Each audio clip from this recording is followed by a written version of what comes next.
അപ്പോൾ ഇന്നത്തെ topic geometric mean and harmonic mean ആണ്. അതിൽ ജിയോമെട്രിക് മീനിന്റെ എല്ലാ പ്രോബ്ലംസും ഇന്ന് നമുക്കിതിൽ ചെയ്യാം. ജിയോമെട്രിക് മീൻ നമ്മൾ കഴിഞ്ഞ ക്ലാസ്സിൽ അരിത്തമെറ്റിക് മീനാണ് പഠിച്ചത്. അരിത്തമെറ്റിക് മീൻ എല്ലാ മെത്തേഡിലും മൂന്ന് മെത്തേഡിൽ ചെയ്യേണ്ട രീതിയൊക്കെ പഠിച്ചു. അരിത്തമെറ്റിക് മീൻ എന്താണെന്ന് വെച്ചാൽ ഒരു ആവറേജ് കാണുന്ന രീതിയാണ്. അതായത് ഒന്നിൽ കൂടുതൽ ഫിഗർ തന്നിട്ട് ആ ഫിഗറിന്റെ ഒരു ആവറേജ് വാല്യൂ കാണാം.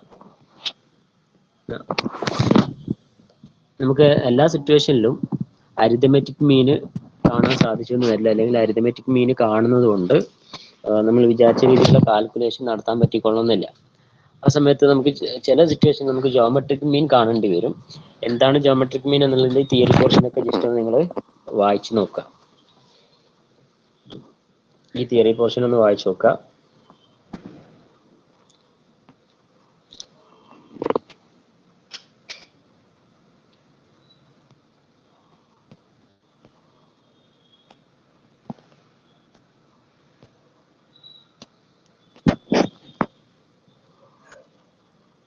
അതിന്റെ ജിയോമെട്രിക് മീന് കമ്പ്യൂട്ട് ചെയ്യുന്നത് എങ്ങനെയാണ് എന്നതിനെ കുറിച്ചുള്ള ഒരു ചെറിയ വിവരണം അവിടെ ഉണ്ട്.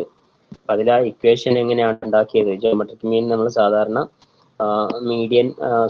മീന് കാണുന്ന പോലെ ആവറേജ് കാണുന്ന ഒരു രീതിയല്ല, ലോഗരിതം ടേബിളൊക്കെ യൂസ് ചെയ്തിട്ടാണ് ഈ പ്രോബ്ലം ചെയ്യേണ്ടത്. അപ്പോൾ നിങ്ങളുടെ ടെക്സ്റ്റ് ബുക്കിന്റെ ലാസ്റ്റ് ഭാഗത്ത് ലോഗരിതം ടേബിൾ തന്നിട്ടുണ്ട്, അത് യൂസ് ചെയ്യണം. അപ്പൊ അതില് നമ്മൾ തൽക്കാലം ഇപ്പൊ ലോഗ് കാണാൻ വേണ്ടിയിട്ട് കാൽക്കുലേറ്ററിൽ തന്നെ യൂസ് ചെയ്യാം. കാൽക്കുലേറ്റർ യൂസ് ചെയ്തിട്ട് ലോഗ് കാണാം.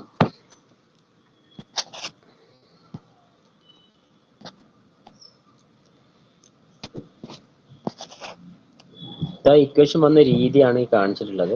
നമുക്ക് തന്നിട്ടുള്ള ഫിഗർ അതിന്റെ ലോഗ് വെച്ച് മൾട്ടിപ്ലൈ ചെയ്യാം.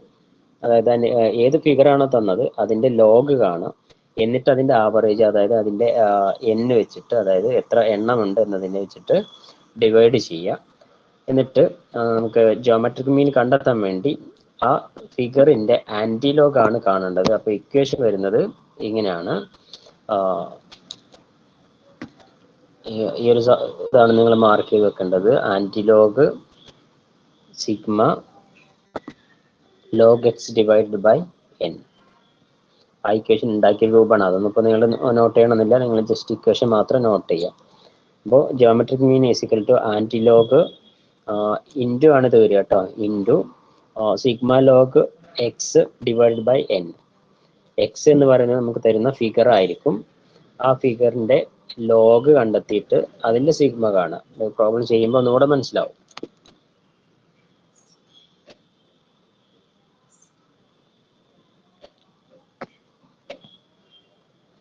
അപ്പൊ നിങ്ങൾക്ക് ഇവിടെ കുറച്ച് ഫിഗർ ഇവിടെ തന്നിട്ടുണ്ട്. 20, 65, 83, 135. അതിന്റെ ജിയോമെട്രിക് മീൻ കാണുമ്പോൾ നമുക്കറിയാം അത് ഇൻഡിവിജ്വൽ സീരീസ് ആണ്, ഗ്രൂപ്പ്ഡ് ഡാറ്റ അല്ല. ഒരു ഫിഗർ മാത്രം തന്നാൽ അത് ഇൻഡിവിജ്വൽ സീരീസ് ആണ്. എക്സിന്റെ ഒരു ഫിഗർ ആണ് അവിടെ തന്നിട്ടുള്ളത്, 20, 65, 83, 135. ജിയോമെട്രിക് മീൻ കാണുമ്പോൾ ആന്റി ലോഗ് എന്നിട്ട് ലോഗ് 20, 20ന്റെ ലോഗ് എത്രയാണ്, പ്ലസ് ലോഗ് 65, 65ന്റെ ലോഗ് കാണുക, ആ ഫിഗർ കൂട്ടുക. അങ്ങനെ ഓരോന്നിന്റെയും ലോഗ് യൂസ് ചെയ്തിട്ടാണ്, ലോഗ് കൂട്ടിയിട്ടാണ്, അതിനെയാണ് നമ്മൾ നമ്പർ ഓഫ്. അപ്പോൾ നമുക്കറിയാം ഇവിടെ എത്ര ആയിട്ടുണ്ട്, 1, 2, 3, 4 ആയിട്ടുണ്ട്. അപ്പോൾ ഡിവൈഡ് ബൈ 4 എന്ന് വന്നു.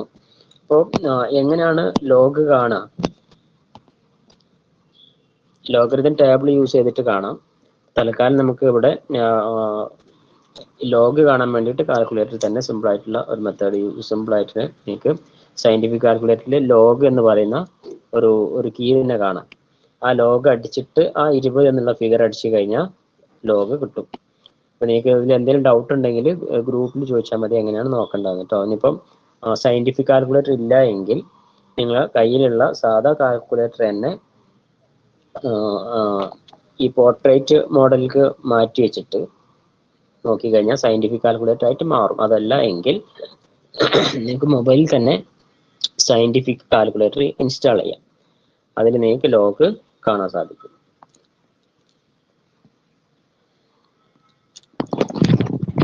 അപ്പോൾ നമുക്കിവിടെ കിട്ടുന്ന ആൻസർ ലോഗിന്റെ എമൗണ്ട്, അതായത് 20ന്റെ ലോഗ് കിട്ടുക 1.3010.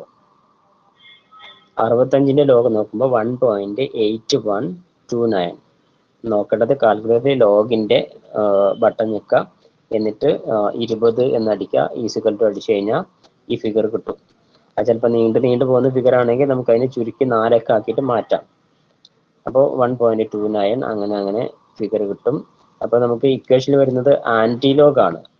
അതായത് ആന്റിലോഗ് ഇൻറ്റു ഈ ഫിഗർ ആണ് വരിക. അപ്പോൾ ആന്റിലോഗ് അവിടെ വെച്ചു, ഈസിക്കൽ ടു ആന്റിലോഗ്. നമുക്ക് ഇതെല്ലാം കൂടെ കൂട്ടിയിട്ട് ഡിവൈഡ് ചെയ്യുന്ന സമയത്ത് കിട്ടുന്ന ഫിഗർ ആന്റിലോഗ് 1.7908 ആണ്. അപ്പോൾ നമ്മൾ ഈ ആന്റിലോഗിന്റെ, അതായത് ഈ 1.7908ന്റെ ആന്റിലോഗ് കാണണം. ആന്റിലോഗ് കാണണമെങ്കിൽ അത് നമുക്ക് കാൽക്കുലേറ്റർ കാണാൻ ബുദ്ധിമുട്ടാണ്.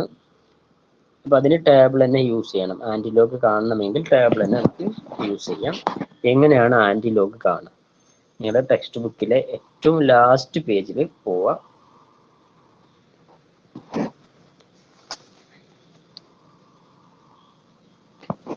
അതിൽ നിങ്ങളുടെ ടെക്സ്റ്റ് ബുക്കിലെ ലാസ്റ്റ് പേജിൽ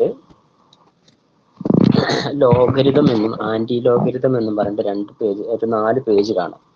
അതിൽ ലോഗരിതമാണ് നമ്മൾ ആദ്യത്തിൽ വേണ്ടത്. അത് നമ്മൾ തൽക്കാലം കാൽക്കുലേറ്റർ വെച്ച് തന്നെ കണ്ടു. ഇനി ആന്റിലോഗ് ആണ്. അപ്പോൾ ആന്റിലോഗ് എങ്ങനെയാണ് കാണാന്നുള്ളത് ഞാൻ പറഞ്ഞുതരാം. ഞാൻ ആ പേജിലേക്ക് ഒന്ന് പോവാം.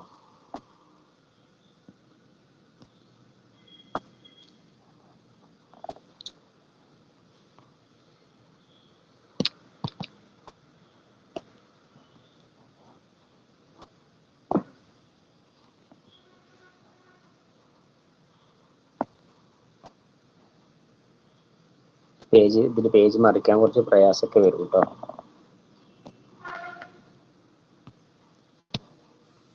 നിങ്ങളുടെ ബുക്കിൽ നോക്കുമ്പോൾ ഇതേപോലെ ആന്റിലോഗ് എന്ന ഒരു പേജ് കാണാം. ലോഗരിതത്തിന്റെ തൊട്ടടുത്ത് തന്നെയുള്ള പേജാണ്. ഇതിൽ ഇപ്പൊ നമുക്ക് കിട്ടിയ ഫിഗർ, ഇപ്പം ആന്റിലോഗ് കാണണം 1.7908. ഇതിന്റെ ആന്റിലോഗ് എങ്ങനെയാണ് കാണുക? ആന്റിലോഗ് കാണുമ്പോൾ നിങ്ങൾക്ക് ഈ ടേബിളൊക്കെ നമ്മൾ 10ാം ക്ലാസ്സിലും ഹൈസ്കൂളിലൊക്കെ നോക്കി ചെക്ക് ചെയ്തിട്ടുണ്ടാവും, അറിയുന്നുണ്ടാവും. ആന്റിലോഗ് കാണുമ്പോൾ പോയിന്റ് കഴിഞ്ഞിട്ടുള്ള 2 ഫിഗർ എടുക്കുക.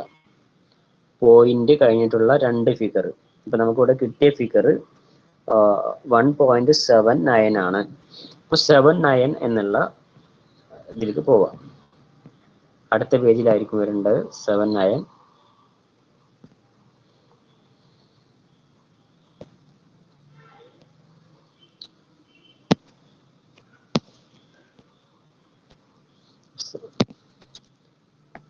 ഇപ്പോൾ 79 വരുന്നത് ഞാൻ ജസ്റ്റ് ഇവിടെ ഒന്ന് മാർക്ക് ചെയ്യുന്നുണ്ട്. 79 വരുന്നത് ഇവിടെയാണ്. 79ൽ പിന്നെ നമുക്ക് വരുന്നത് 0 ആണ്. അപ്പോൾ അത് 79 എടുത്തിട്ട് അതിൽ 0ന്റെ കോളം നോക്കാം. 0ന്റെ കോളം എന്ന് പറഞ്ഞാൽ ഫസ്റ്റത്തെ കോളം തന്നെയാണ്. അത് ഞാൻ മാർക്ക് ചെയ്തിട്ടുള്ളത്. എത്രയാണ് വരുന്നത്? 61,659.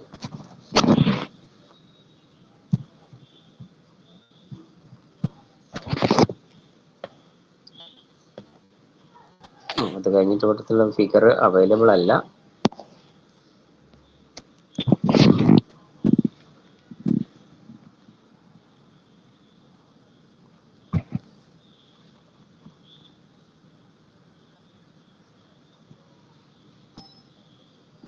നിങ്ങളുടെ ടെക്സ്റ്റ് ബുക്കിൽ ശരിക്കും ഈ ഒരു പേജ് കംപ്ലീറ്റ് ആയിട്ടുണ്ടോ എന്ന് നോക്കാം കേട്ടോ. നമുക്ക് മീൻ ഡിഫറൻസ് കൂടി ഉണ്ട്. ഈ PDF അത് അവൈലബിൾ അല്ല.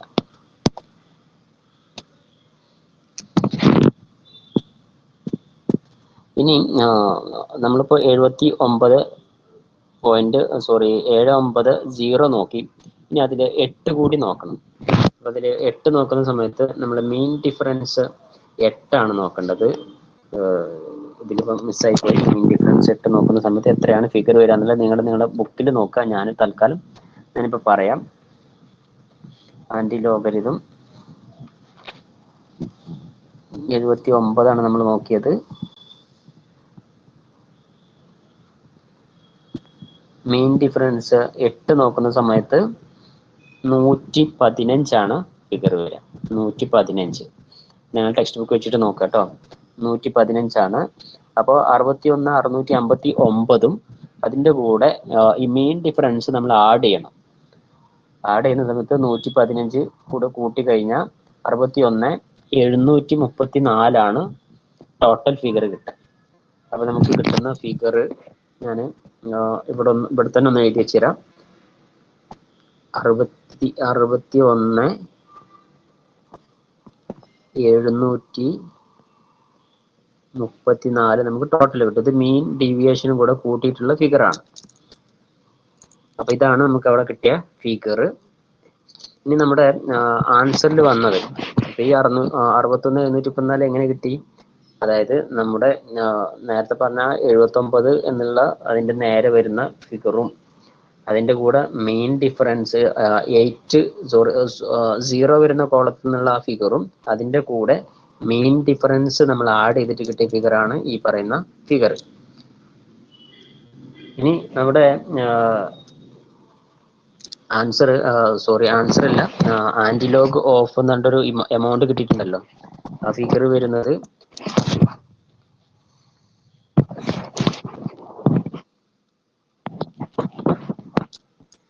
1.7908 ആണ്. അതായത് ഇതിന് നമ്മളൊരു പോയിന്റ് കൊടുക്കണം. നമുക്ക് കിട്ടിയ ഫിഗർ ഏതിന്റെ ആന്റിലോഗ് ആണോ കാണേണ്ടത് അതിന് ഒരു അക്കം കഴിഞ്ഞിട്ടാണ് പോയിന്റ് വരുന്നത് എങ്കിൽ നമുക്ക് കിട്ടുന്ന ആൻസറിൽ 2 അക്കം കഴിഞ്ഞിട്ട് പോയിന്റ് ഇട്ട് കൊടുക്കുക. അപ്പം ഇവിടെയാണ് നമ്മൾ പോയിന്റ് ഇടുക. 61.734 എന്നാണ് ആൻസർ കിട്ടുക. അപ്പം ഇത് ഏതിന്റെ ഈ ഫിഗറിന്റെ ആന്റിലോഗ് ആണ് താഴെ നമ്മളിപ്പോൾ കണ്ടിട്ടുള്ളത്. ഓക്കെ, എങ്ങനെ കിട്ടിയെന്നുള്ളത് മനസ്സിലായിട്ടില്ലെങ്കിൽ നിങ്ങൾ ജസ്റ്റ് നമുക്കിതിൽ ലോഗരിതം ടേബിളൊക്കെ ഈ ഓൺലൈനിൽ കാണിക്കാൻ തന്നെ കുറച്ച് ബുദ്ധിമുട്ടുണ്ട്. അപ്പോൾ എന്തായാലും ഇത്രയും പറഞ്ഞാൽ മനസ്സിലായെന്ന് വിചാരിക്കുന്നു. വളരെ സിമ്പിൾ ആയിട്ടുള്ള ആദ്യത്തെ ഒരു പ്രോബ്ലം ആണിത്. അപ്പോൾ ഇത് നിങ്ങൾ മനസ്സിലാക്കുക. ഞാൻ നമ്മുടെ ഫസ്റ്റ് പേജിലേക്ക് തന്നെ പോവുകയാണ്.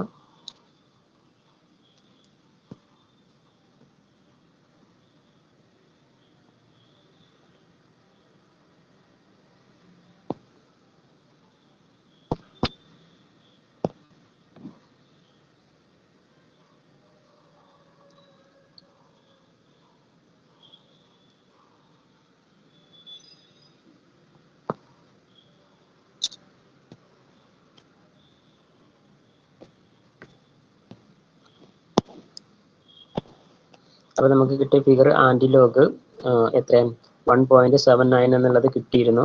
അതിന് നമ്മൾ ആൻസർ നോക്കിയ സമയത്ത് ലോഗരിതം ടേബിൾ വെച്ച് കാൽക്കുലേറ്റ് ചെയ്തപ്പോൾ കിട്ടിയത് 61 അതാണ് ജോമെട്രിക് മീന്.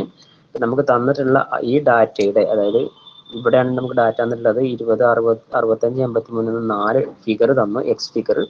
അതിന്റെ ജോമെട്രിക് മീൻ വരുന്നത് 61.77 ആണ്. മനസ്സിലായോ? എന്തെങ്കിലും ഡൗട്ട് ഉണ്ടെങ്കിൽ ഒന്ന് ചോദിക്കാം, മൈക്ക് ഓൺ ചെയ്തിട്ട്. പറയുന്ന കാര്യം മനസ്സിലായോ? സൗണ്ട് കേൾക്കുന്നുണ്ടോ? നിങ്ങൾക്ക് മനസ്സിലാവുന്നുണ്ടോ കേൾക്കുന്നുണ്ടോ എന്ന് ഒരു ഐഡിയ ഇല്ല. എന്തുകൊണ്ടാണ് മൈക്ക് ഓൺ ചെയ്യാത്തത്? ചെയ്യാൻ പറ്റാഞ്ഞിട്ടാണോ എന്നും എനിക്ക് അറിഞ്ഞൂടാ. നമുക്ക് ഈ വീഡിയോ സെഷൻ നിങ്ങൾക്ക് മനസ്സിലാക്കാൻ ബുദ്ധിമുട്ടാണെങ്കിൽ വാട്സപ്പിൽ ഞാൻ എക്സ്പ്ലെയിൻ ചെയ്യാം ഈ പറഞ്ഞ കാര്യങ്ങൾ. ഇത്രയും കാര്യം മനസ്സിലായില്ലേ? ഇത് വെച്ചിട്ട് വേണം നമുക്ക് അടുത്ത പ്രോബ്ലം ചെയ്യാൻ.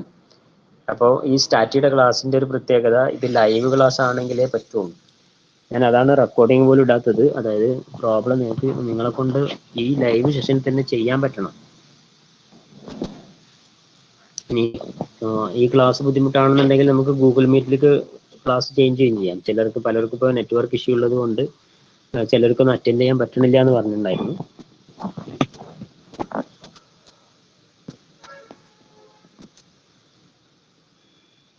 ഞാൻ തൽക്കാലം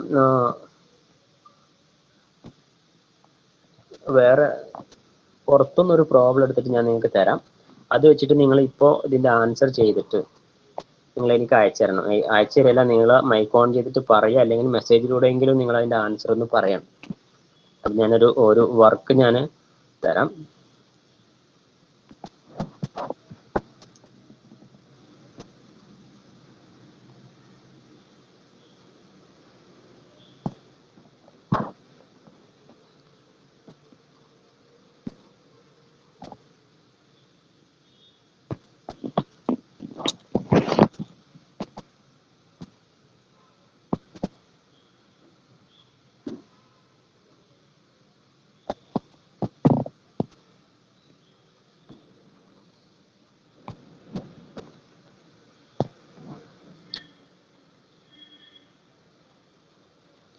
മൈക്ക് ഓൺ ചെയ്യാൻ പറ്റുന്നില്ല എന്നാണ് പറഞ്ഞത്. നമുക്ക് ഒരു കാര്യം ചെയ്യാം, പെട്ടെന്ന് തന്നെ ഗൂഗിൾ മീറ്റിലേക്ക് വരാം കേട്ടോ. ഇപ്പോൾ ഈ പറഞ്ഞ പ്രോബ്ലം നിങ്ങൾക്ക് മനസ്സിലായെന്ന് വിചാരിക്കുകയാണ്. ഞാൻ എത്രയും പെട്ടെന്ന് ഗൂഗിൾ മീറ്റ് ഇടാം, എന്നിട്ട് ഗൂഗിൾ മീറ്റിൽ വരും.